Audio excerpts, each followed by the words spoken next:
नमस्कार, मैं हूं आपका मित्र सचिन आचार्य और मैं खड़ा हूं इस वक्त मध्य प्रदेश लोक सेवा आयोग इंदौर के सम्मुख। उपस्थिति का कारण यह है कि मध्य प्रदेश लोक सेवा आयोग परीक्षा 2023 के आज से साक्षात्कार प्रारंभ हुए हैं और जो कैंडिडेट हैं आज के उनसे हम बात कर रहे हैं। क्या नाम है मैम आपका?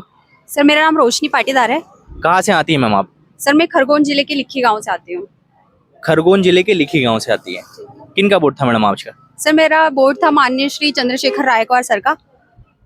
किस प्रश्न के साथ आज के इंटरव्यू की शुरुआत हुई थी? सर उन्होंने ऑपरेशन सिंदूर से ही शुरुआत की कि सिंदूर कैसे बनता है ये उन्होंने पूछा। इसके बाद में रेरा के बारे में उन्होंने पूछा। अभिरुचि से कोई प्रश्न था?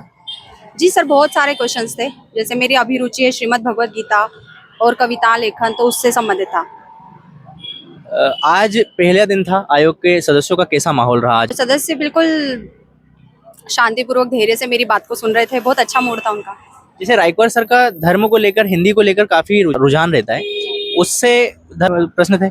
जी सर, जैसे मेरी हॉबी है श्रीमद् भगवत गीता, तो उससे संबंधित उन्होंने प्रश्न पूछे थे कि दूसरे अध्याय की क्या विशेषताएं हैं, उससे आप क्या सीखती हैं, तो ये सब क्वेश्चंस थे।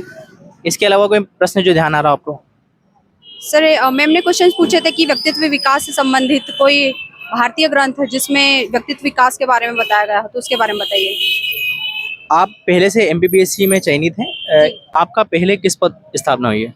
सर मेरा सहकारी निरीक्षक के पद पर चयन हुआ है 2021 में। वहाँ से कोई क्वेश्चन थे?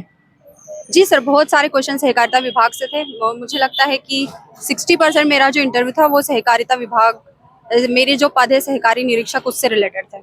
जैसे इस बार डेफ को लेकर बदलाव देखा गया है, डेफ में सरनेम नहीं है, उसको लेकर जैसे आज आयोग ने क्या आपका नाम अगर पूछा है तो किस रूप में पूछा? वो उन्होंने सीधे पूछा था कि आपका नाम बताइए, तो मैंने रोशनी बता दिया, मैंने स्वयं से अपना सरनेम नहीं लिया। इसका कोई इम्पैक्ट देखा उनके चेहरे पर कोई? जी खुश थे।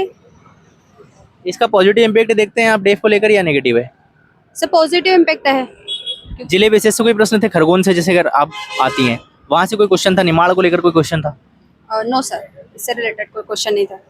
आपके ग्रेजुएशन से कोई क्वेश्चन थे? नो सर, ग्रेजुएशन से भी नहीं था। मतलब अगर हम मानना चाहें आज के आपके इंटरव्यू में, तो जो पूर्व चयनित छात्र हैं, जो पहले से अधिकारी हैं, उनसे लगभग उन्हीं के विभाग के क्वेश्चन पूछे जा रहे हैं। करंट अफेयर से कोई क्वेश्चन थे?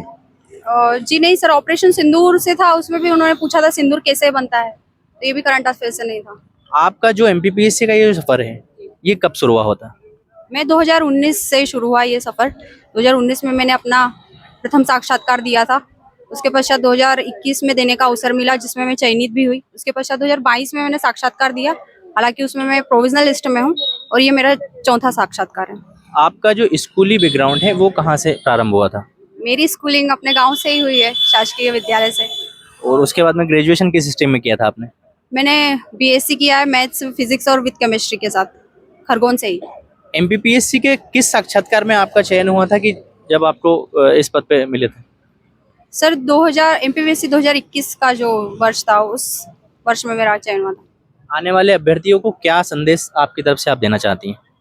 सर जो साक्षात्कार देने वाले अभ्यर्थी हैं उनको तो यही बोलना चाहूँगी, काम रहे, धैर्य रखें, क्वेश्चंस को ध्यान से सुने, और आप जो पढ़ के आए हैं उसके हिसाब से अपना क्वेश्चंस के आंसर दें, बस। एग्जाम स्ट्रेटजी जैसे 2026 को लेकर बहुत सारे संस्थानों ने अभी से टेस्ट सीरीज प्रारंभ करा दी है मेंस की। क्या अभ्यर्थी को अभी मेंस पढ़ना चाहिए या प्री पढ़ना चाहिए?